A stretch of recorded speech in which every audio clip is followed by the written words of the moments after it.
Bom dia a todos e todas. Quero agradecer muito o convite para, mais uma vez, estar aqui no espaço do Sindesprev.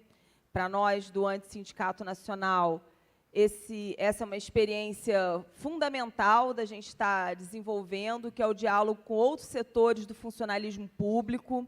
Então, para nós é muito importante estar nesses espaços também de debate. Então, cumprimentar a mesa, os companheiros de luta. É um prazer estar aqui dividindo essa mesa. E a tarefa de falar um pouco sobre o desmonte das políticas públicas fica bem mais fácil depois da fala do Plininho, né? Então, já foi meio caminho andado. Você pode botar aquele negócio? Então, por que já foi meio caminho andado? Eu diria mais do que meio caminho andado. Porque um dos nossos grandes desafios para pensar o que nós estamos vivendo hoje com o governo Bolsonaro é pensar para além do imediato que está posto no nosso cotidiano. Nós estamos convencidos que ler a realidade a partir do imediato que o governo coloca não nos diz e não nos desvela o projeto que está por trás daquilo que o Bolsonaro vem fazendo. Então, óbvio que... Muito obrigada. Óbvio que hoje nós estamos vivendo com muita intensidade essa crise, né? Tanto a crise estrutural do capital, como o Plininho já falou, como a crise econômica, que vai se rebater sobre as áreas que nós atuamos, sobre o funcionalismo público, sobre as estruturas públicas e estatais que foram construídas a partir do processo de redemocratização do Brasil. Mas, para nós, é importante compreender qual é o projeto que está por trás e que projeto é esse que prevê uma reestruturação do Estado e uma reestruturação a partir da perspectiva exclusiva do projeto do capital. Pegar o governo do Bolsonaro talvez seja o mais fácil, apesar de ainda termos nas nossas categorias do funcionalismo público um contingente de pessoas que apoiam o governo, o que é absolutamente, nos parece estranho, né? Mas infelizmente nós temos isso,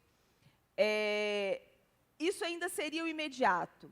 Então, para nós é importante entender o que fundamenta esse projeto, que neste momento está sendo executado pelo governo Bolsonaro, mas que já foi executado por outros governos, inclusive pelos governos que o antecedeu, né? Então, para nós pensar os ataques aos trabalhadores, os ataques ao funcionalismo público e às políticas públicas pressupõem partir de alguns pressupostos.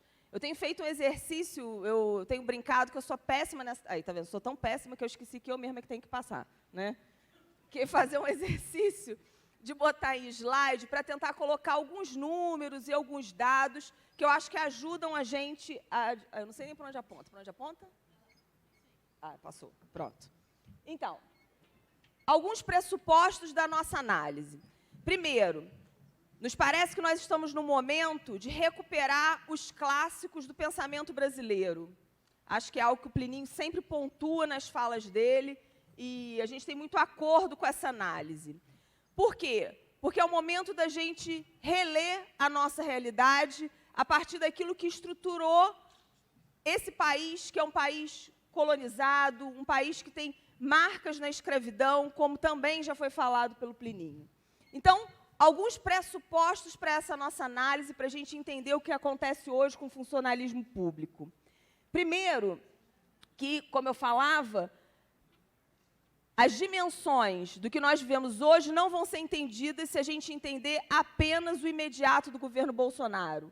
Mas é necessário que a gente entenda o processo histórico que constitui, que legitima esse projeto de contra-reforma do Estado, esse projeto de contra-revolução a frio, né, a seco, que esse governo vem fazendo.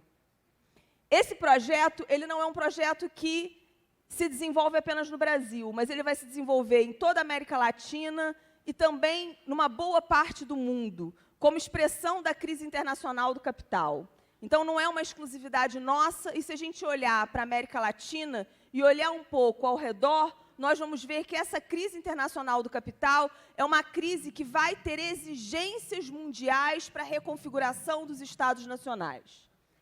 O terceiro elemento é que, para nós, é muito importante pensar, como diz a professora Kátia Lima, que esses processos de contra-reforma, eles vão seguir aquilo que os sujeitos políticos coletivos do capital impõem para os países da América Latina, para os países do mundo. Obviamente, com rebatimentos diferentes para os países de capitalismo avançado e para os países que tiveram o desenvolvimento capitalista tardio, como é o caso do Brasil e da América Latina. Que organismos coletivos são esses? O Banco Mundial, o FMI, a Organização Mundial do Comércio, né? E um conjunto de outras organizações que vão ditar como devem ser as regras na América Latina e como devem se estruturar as políticas públicas e sociais nesses países.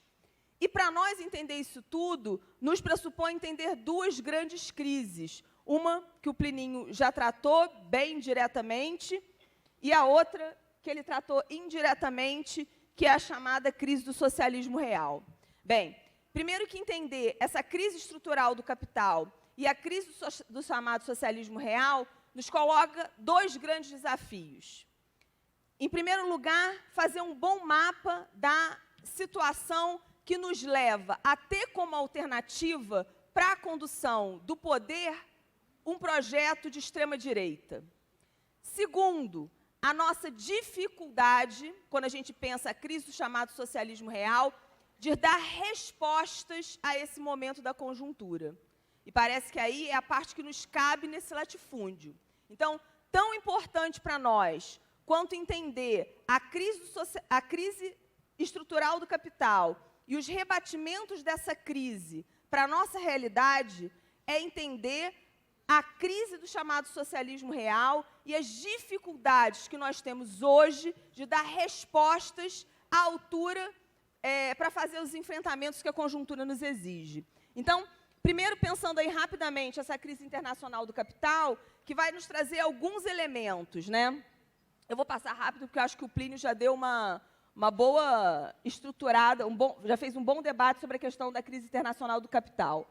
Primeiro, o aprofundamento da desigualdade e a ampliação do fosso entre ricos e pobres. Então, a desigualdade se aprofunda em todos os países do mundo, mas é óbvio que em países que têm uma trajetória de colonização como a nossa, países que se estruturaram através da escravidão, países de capitalismo tardio, a gente vai sofrer as consequências dessa crise internacional do capital com muito mais ênfase do que os países de capitalismo avançado. Um segundo elemento dessa crise vai ser, por consequência dessa impossibilidade, como disse o Plininho, dessa crise estrutural do capital, de dar respostas ao próprio capitalismo, portanto, de recuperar as suas taxas de lucro, uma exigência para se reconfigurar os Estados nacionais. E nessa reconfiguração dos Estados nacionais, um dos focos vai ser a reconfiguração das políticas públicas e sociais. Por isso, esse processo de desestruturação, de desinvestimento, de minimização do investimento estatal em políticas que sejam políticas estruturantes para a maior parte da população. Um terceiro elemento vai ser a ampliação do uso da força. Se não se consegue por bem, vai se conseguir por mal, mas é necessário se manter a ordem. E, para nós, neste momento da crise internacional do capital, esse é um elemento que ganha uma relevância diferenciada na tentativa de controle social que o Estado pretende fazer sobre a população. Um quarto elemento vai ser o aumento do pauperismo. E quais as respostas que vão ser dadas para esse aumento do pauperismo? Por um lado, a repressão. Então, a oficialização do que a gente já vive hoje, que é o extermínio, aquilo que sempre teve no Brasil, que é a morte de pobres, negros e negras. Mas hoje é a oficialização do extermínio como uma arma de controle estatal, porque é isso que nós estamos vivendo no Brasil. Um quinto elemento, que vão ser as reestruturações no mundo do trabalho. Isso me parece que é um elemento muito importante para nós do funcionalismo público, porque a maior parte dos debates sobre a reestruturação do mundo do trabalho parece que são feitos para iniciativa privada. e que nós, do funcionalismo público, não passamos por essa reestruturação. Nós avaliamos que esse é um equívoco de análise, porque a reestruturação do mundo do trabalho implica na reestruturação dos serviços públicos, implica na reestruturação do nosso fazer profissional nas diferentes áreas. Então, a perspectiva da uberização do trabalho, como diz o Ricardo Antunes, não é uma perspectiva apenas de um trabalho aligerado, fragmentado,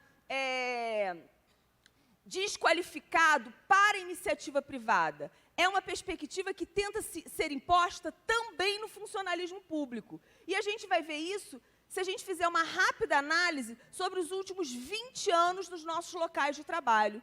A reestruturação do mundo do trabalho, que também se abateu sobre o funcionalismo público, sobre os equipamentos públicos e sociais.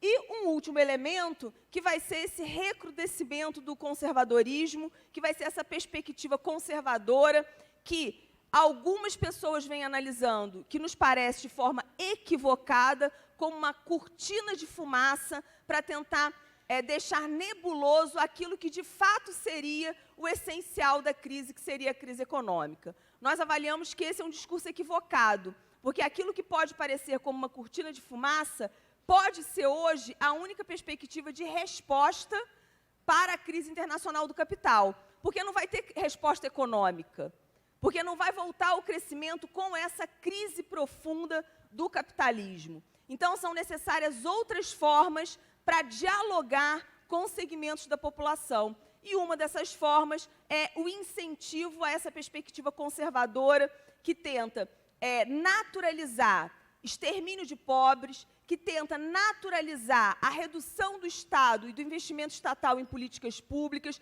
que tenta naturalizar a invisibilização de segmentos que foram historicamente marginalizados na nossa sociedade, como negros e negras, mulheres, LGBTs, indígenas, quilombolas, ribeirinhos, favelados.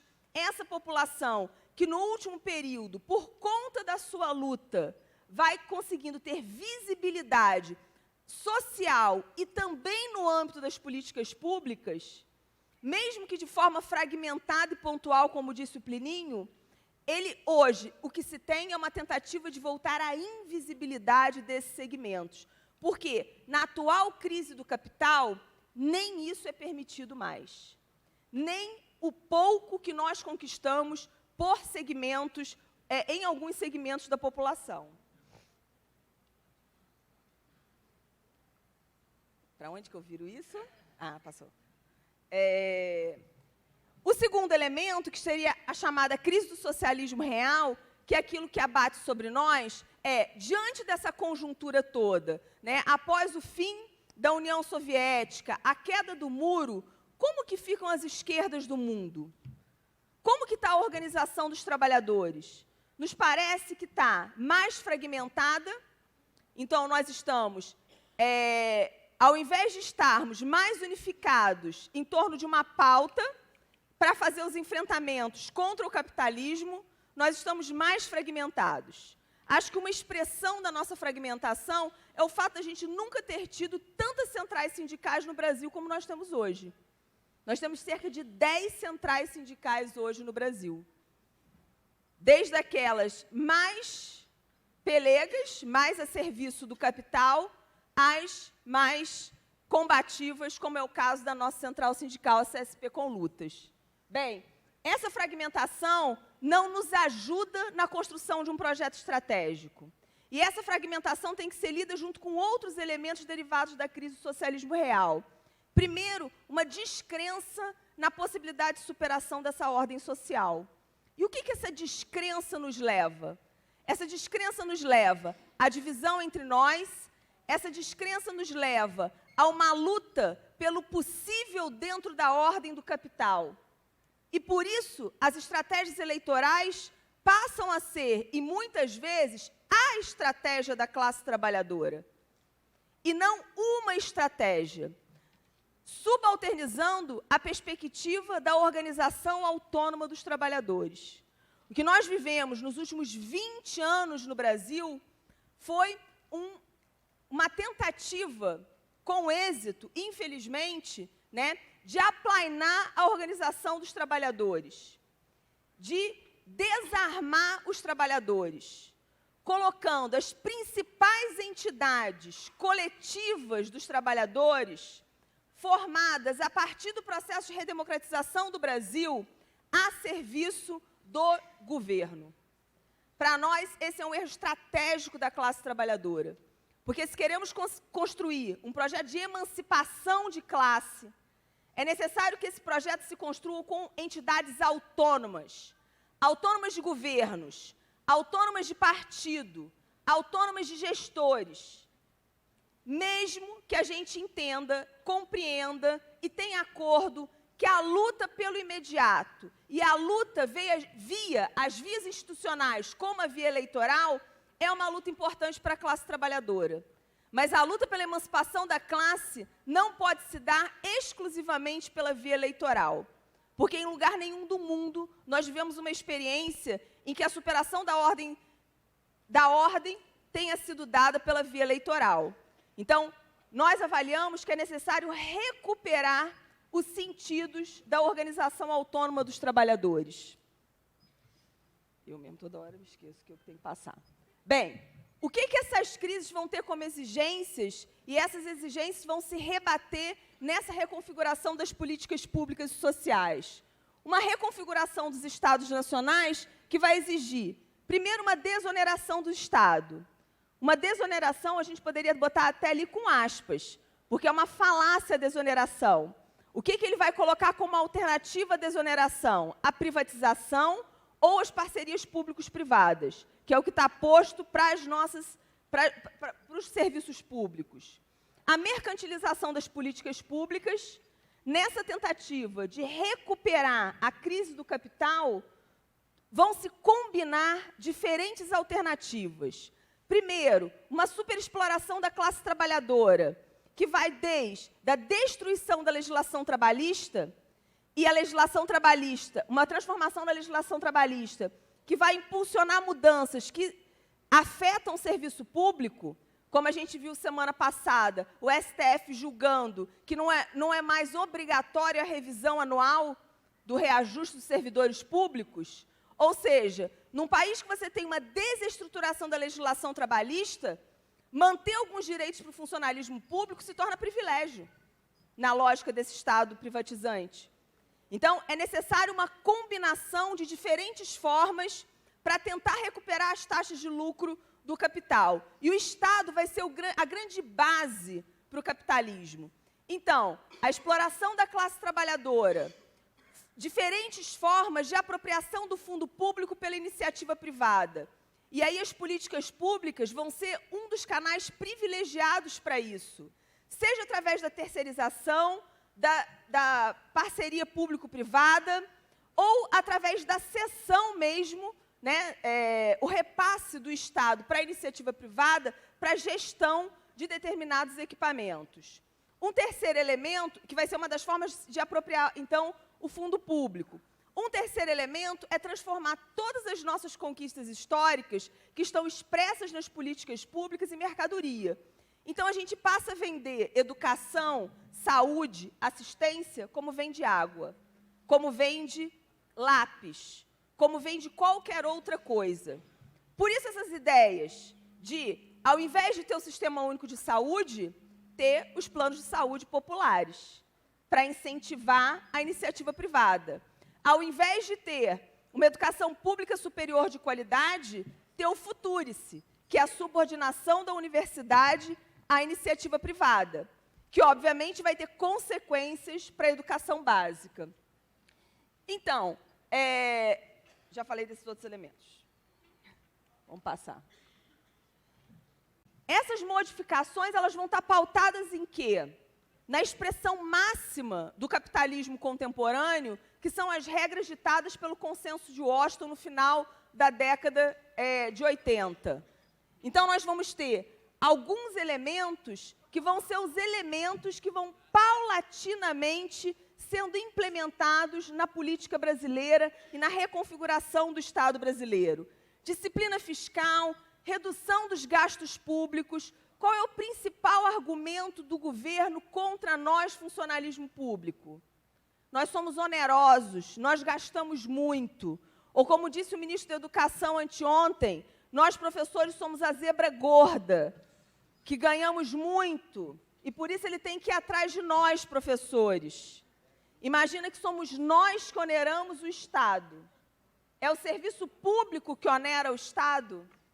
Então, é uma inversão do que é a conquista dos direitos sociais. O controle sobre os juros do mercado, câmbio de mercado, abertura comercial, investimento estrangeiro com eliminação de restrições. E eu vou chegar daqui a pouco no Futurice, pegando os elementos dele, que certamente vão se abater sobre todas as políticas públicas, e esse é um dos elementos centrais. A abertura de políticas públicas para o capital, sem restrições, sem controle, subordinando as políticas públicas sociais ao interesse do mercado. As privatizações, que é isso que nós estamos vendo desde a década de 90, com maior ou menor intensidade, mas como um contínuo nos diferentes governos do período da redemocratização, a desregulamentação das leis trabalhistas e o direito à propriedade intelectual. Isso é muito importante porque isso também se abate sobre as políticas públicas e sociais. Quem produz conhecimento nesse país? Quem produz conhecimento? Quem produz conhecimento é o setor público. 90% das pesquisas desse país estão em universidades públicas. O que é o IBGE produzindo dados sobre a realidade brasileira? O que é a Fiocruz produzindo pesquisas para a saúde da população brasileira? Esse investimento o governo quer privatizar. E ele quer desresponsabilizar o Estado por isso. E ao desresponsabilizar o Estado pela produção de conhecimento, ele subalterniza ainda mais esse país, que já é um país de histórico colonial, aos interesses do capital. E quais são as particularidades brasileiras? Muito rapidamente, porque o Plinio também já falou disso. Um país colonizado, um dos últimos do mundo a abolir a escravidão, que vai viver os ciclos que a América Latina viveu. O ciclo de colônia, o ciclo de independência, o ciclo de ditadura militar, o ciclo desenvolvimentista, o ciclo de ditadura militar, o ciclo de redemocratização, o ciclo da conciliação de classe, que, como muito bem já disse o Plinio, nos parece que se esgotou, que foi uma tentativa que não deu certo, porque não garantiu um projeto emancipatório para a classe trabalhadora. Então, para nós, ao criticar o projeto da extrema-direita, o projeto do capital, a alternativa não é a alternativa do que vinha antes. Esta narrativa é a narrativa para alguns. Para nós, a alternativa do que o que tinha antes é o que interessa à classe trabalhadora, também não nos parece que é a melhor alternativa. E o ciclo que nós estamos vivendo hoje, que é isso que alguns autores vêm chamando de um ciclo de obscurantismo da extrema-direita. No período da redemocratização, eu queria chamar a atenção de duas coisas.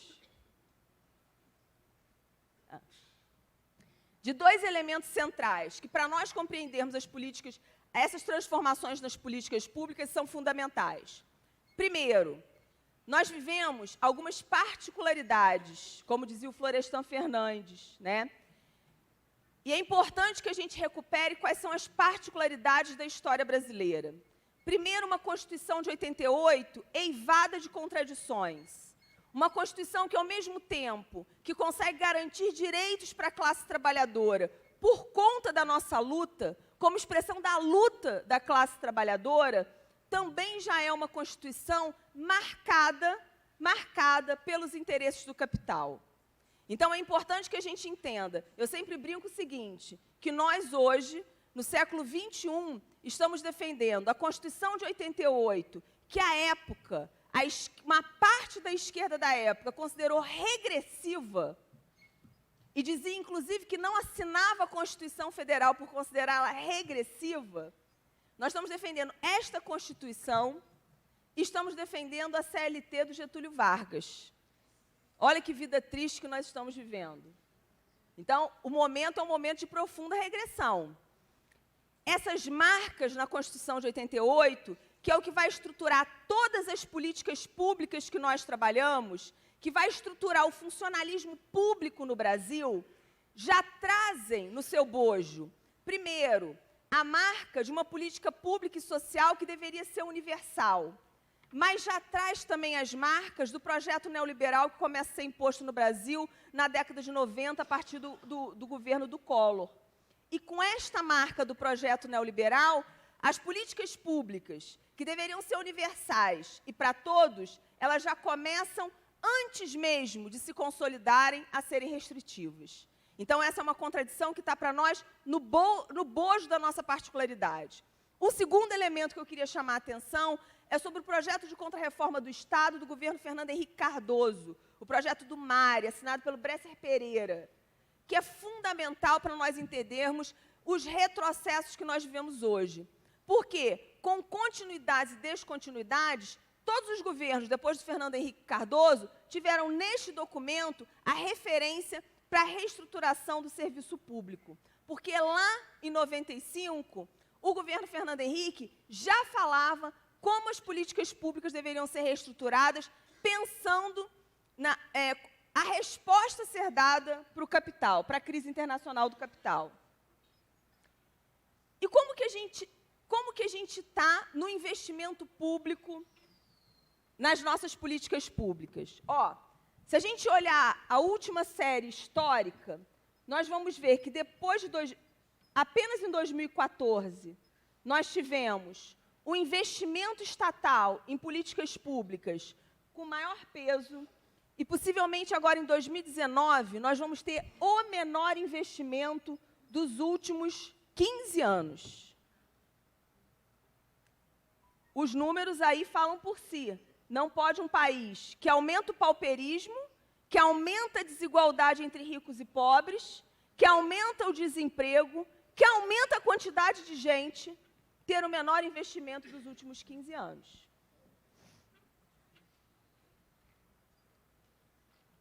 Uma hora eu vou acertar para onde que tem que fazer esse negócio, gente.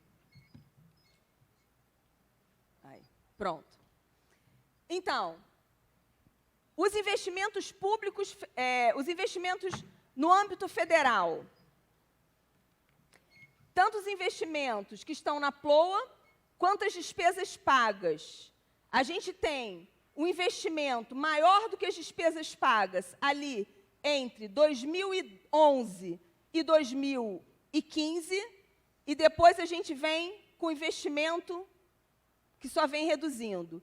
A perspectiva para 2020, para o ano que vem, é a menor desde 2003. Vai ser só 2004. Para 2020, nós vamos retomar ao orçamento de 2004. O que vai significar isso para nós, servidores públicos? Plano de demissão voluntária, retirada de benefícios, esse monte de penduricalho que algumas carreiras têm e que vai ser a forma do governo reduzir os nossos salários. Rebaixamento salarial com a reforma da Previdência, porque nós vamos ampliar o que nós pagamos de Previdência Social, então é uma maneira de retirar salário real dos servidores. Se esse quadro se comprovar, possivelmente em 2020, nós vamos ver no serviço público uma das maiores recessões do último período. É onde? Ah, lá. Bem. A Itapizza da Auditoria da Dívida. Ela é simbólica por quê? Porque ela demonstra a prioridade do governo no investimento público. Mesmo que alguns economistas têm questões sobre a pizza da auditoria, porque falam que o pagamento ali, o que bota de percentual para amortização da dívida não é real, não quer dizer só o pagamento ao capital, mas a gente acha que ela é simbólica para mostrar proporcionalmente aonde que o Estado investe o dinheiro, né? Então, enquanto se paga 40,66% de juros e amortizações da dívida, se investe 3,62% em educação, 4,09% em saúde, 3,26% em assistência social. Aqui vocês pegam saúde, assistência e previdência e trabalho.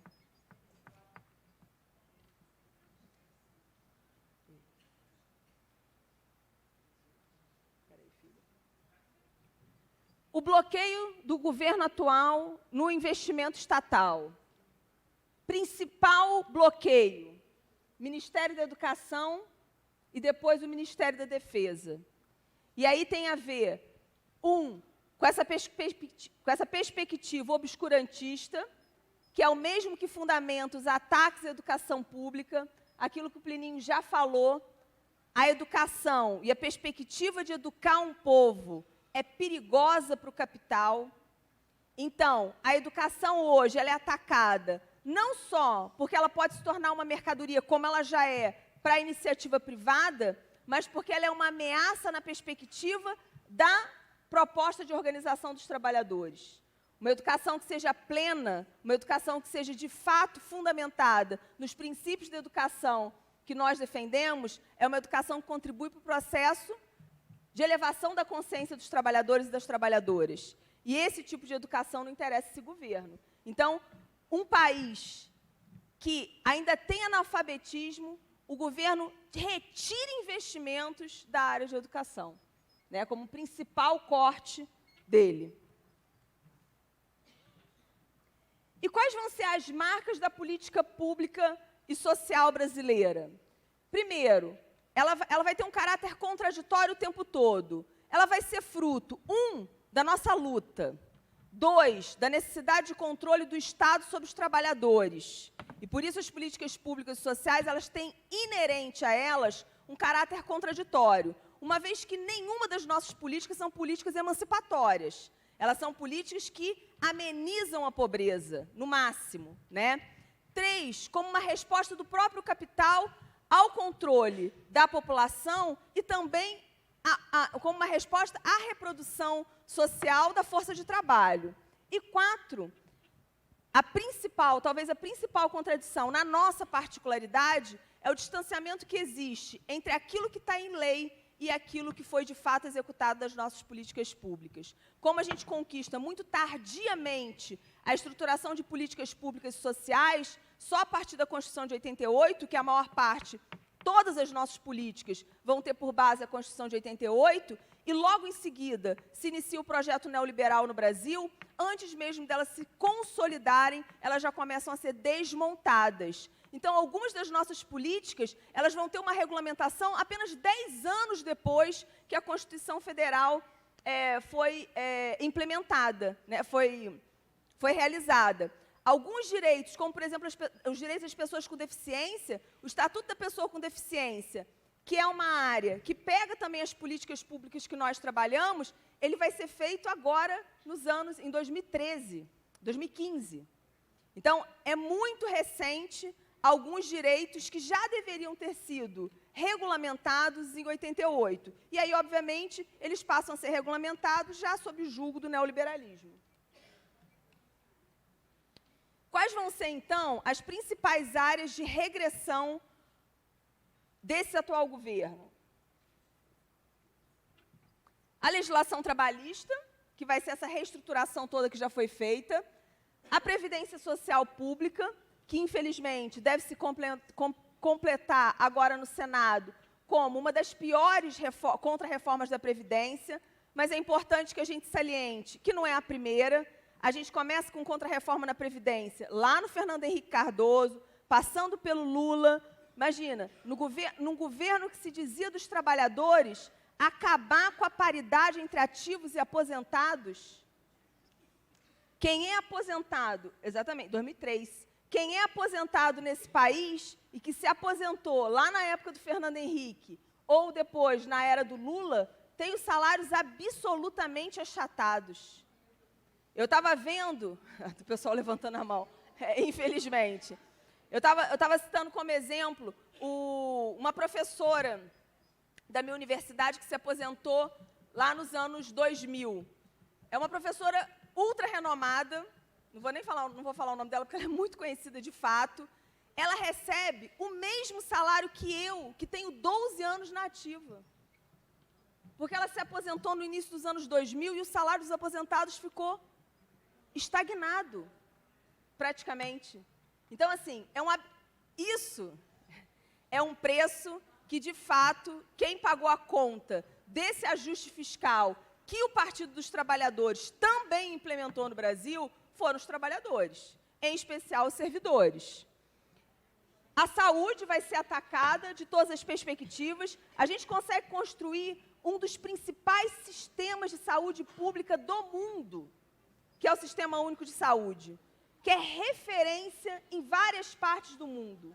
E esse sistema vai sendo paulatinamente desestruturado, com alguns elementos centrais, como é o caso da Empresa Brasileira de Serviços Hospitalares, a EBSER, que foi lançada no governo da Dilma, como uma perspectiva de gestão dos hospitais universitários, que agora vai ser ampliado para os hospitais estaduais e municipais, e que, infelizmente, está servindo como exemplo para a contra-reforma que o governo federal quer fazer a partir do Futurice. A educação vai ser atacada nessas duas perspectivas, tanto porque ela tem um potencial de mercadoria enorme, quanto porque ela tem um potencial ideológico também, de trabalhar a consciência social também muito grande. E a assistência social. A assistência social certamente vai ser aquela que vai, aonde nós vamos ver reconduzidos a perspectiva da assistência social, não o direito aos mínimos sociais, que já eram absolutamente subalternizantes, mas uma perspectiva assistencialista, eleitoral, coronelista, né, remontando a época colonial aí do país. Isso tudo agravado ou incrementado com essa perspectiva do recrudescimento do conservadorismo. E aí, eu queria fechar trazendo alguns elementos do programa Futurice, que, na nossa avaliação, são elementos para todas as políticas públicas e sociais, que vão reestruturar as políticas públicas e sociais.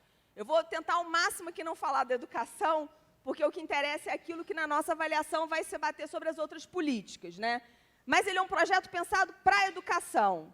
Mas como ele muda 17 leis, 17, desde a Constituição até EBSER, Lei das Organizações Sociais, enfim, 17 leis, ele certamente vai implicar em uma reestruturação de todo o funcionalismo público.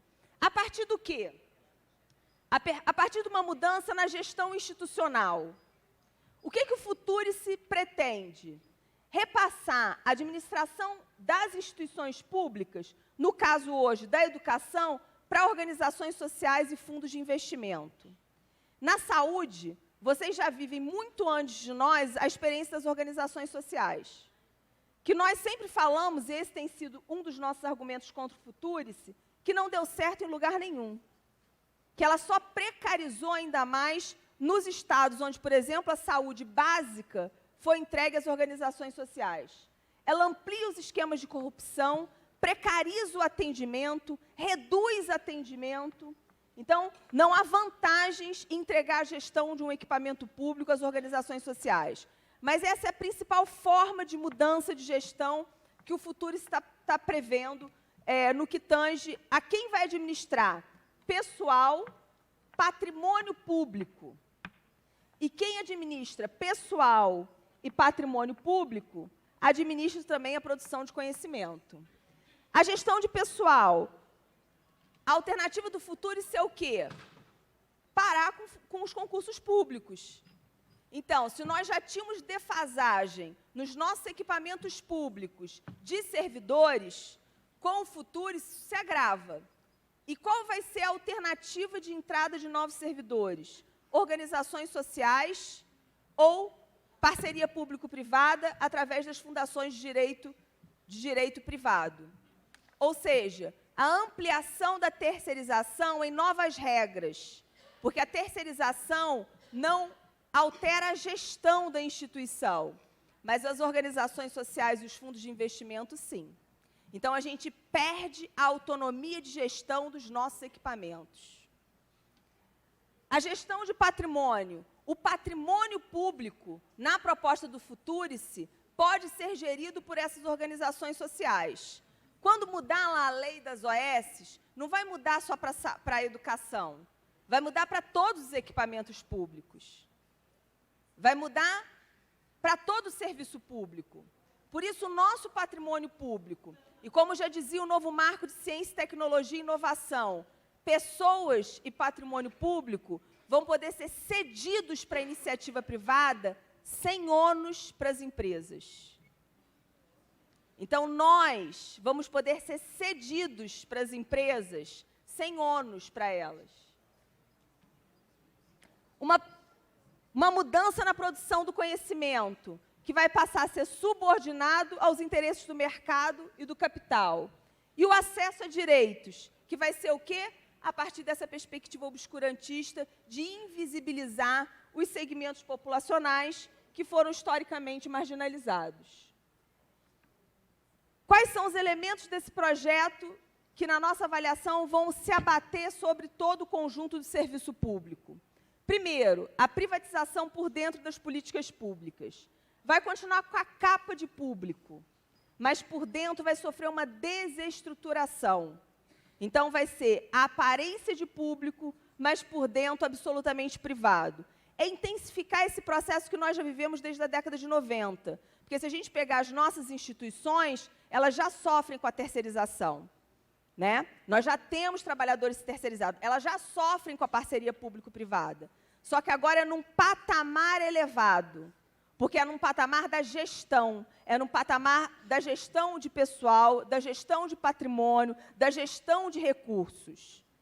O incentivo à parceria público-privada, como alternativa de gestão nessa perspectiva de desonerar o Estado.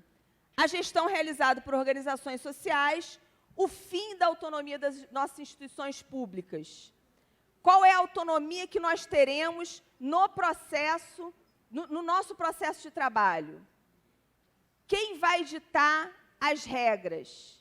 Quem vai ditar as metas que nós vamos ter que atender? Eu sempre penso no pessoal da assistência social, que faz revisão de benefício. Eu sou assistente social de formação. Quais vão ser as metas de revisão de benefício para que a triagem seja a triagem da pobreza extrema? E que os benefícios sejam concedidos para uma parcela ínfima da população. A subordinação da produção do conhecimento aos interesses do mercado, que eu já tinha falado, a desresponsabilização do Estado com as políticas públicas. Essas vão ser políticas públicas que não vão ser mais políticas públicas estruturantes de um Estado, de uma perspectiva de Estado-nação, né? Mas vão ser políticas públicas apenas para dar uma resposta como alívio à grande pobreza, né, alívio imediato aos segmentos populacionais mais pauperizados, a invisibilização de determinadas carreiras, isso é muito importante, porque nós vamos entrar agora num processo de extinção de carreiras. Algumas carreiras elas vão ser extintas, como, por exemplo, nas nossas universidades, os técnicos administrativos. Eu falo isso com os companheiros da FASUBRA. O Futurice não fala uma linha sobre os técnicos administrativos. Ele invisibiliza os técnicos. Por quê? Porque são carreiras que ele vai querer colocar para extinção. Como o Fernando Henrique fez, como o Lula também fez. Como outros governos já fizeram. Retirando várias carreiras, no caso das universidades públicas, por exemplo, segurança das universidades, limpeza das universidades. Parte dos técnicos administrativos já são hoje terceirizados. E todos antes eram carreiras públicas, que foram extintas. E extingue como? Suspendendo o concurso. Suspende concurso, extingue a carreira. Quando o último sair daquela carreira, aquela carreira acaba. Nos parece que essa vai ser a linha geral para as políticas públicas a partir de 2020, quando ele completar a reforma da Previdência e a reforma administrativa que ele quer fazer, vai nos pegar por aí, né? A padronização, a gestão do patrimônio público pela iniciativa privada, a padronização para domínio ideológico e cultural e óbvio que ele vai servir como base na nossa avaliação futuris para todas as outras contrarreformas, tanto no âmbito federal, das outras políticas, como no âmbito dos estados e dos municípios. Então, de fato, é uma verdadeira contrarreforma. Como reagir e como resistir? Para finalizar, acho que aí está o grande nó do nosso processo. Porque nós temos que, neste momento de absoluto recrudescimento, de crise profunda do capital, de desesperança, de desorganização, termos a clareza de pensar que nós temos dois grandes desafios. Um, que é, hoje, resistir imediatamente a todos os retrocessos. Isso inclui ampliar a nossa mobilização de forma unitária, e aí é unitária mesmo, é dar a mão para todo mundo que hoje se colocar contra esse governo, nas ruas. Porque nós não acreditamos que teremos outra alternativa contra esse governo e contra os retrocessos que não seja ocupar as ruas. E dois, pensar que esse processo imediato não nos dá resposta para o projeto estratégico que nós temos que construir para a classe trabalhadora. E aí, o nosso maior desafio, temos que começar a construir um projeto que, de fato, interesse a classe trabalhadora. E aí, nós não vamos dar a mão para todo mundo, porque algum desses que vão para a rua hoje com a gente, em 2020, já vão sair da rua para disputar as eleições municipais. Em 2022, vão largar tudo, inclusive os trabalhadores, para disputar novamente o executivo. Então, nós temos que ter clareza de que nós temos lutas em dois níveis. Um, que é o imediato, para resistir e continuarmos e manter os direitos que historicamente conquistamos. E dois, que é o desafio que só a classe trabalhadora pode realizar, que é de construir um projeto que interesse a nós e que, de fato, leve à emancipação dos trabalhadores e das trabalhadoras. Uma emancipação que vai incluir a todos e todas, que vai incluir mulheres, negros e negras, quilombolas, indígenas, favelados, ribeirinhos. E só é possível construir esse projeto de forma coletiva. Só é possível construir esse projeto se nós fizermos autocrítica do nosso passado e dos nossos erros enquanto esquerda. Só é possível construir um projeto alternativo se a gente acreditar que o capitalismo não é a relação social que nós queremos e que os trabalhadores merecem mais do que apenas sobreviver. Eles merecem ter vida plena. E, para isso, é necessário pensar de forma articulada a dimensão econômica, a dimensão ambiental, a dimensão de gênero, a dimensão racial, para que, de fato, a gente possa construir um projeto que seja um projeto da classe trabalhadora. Obrigada.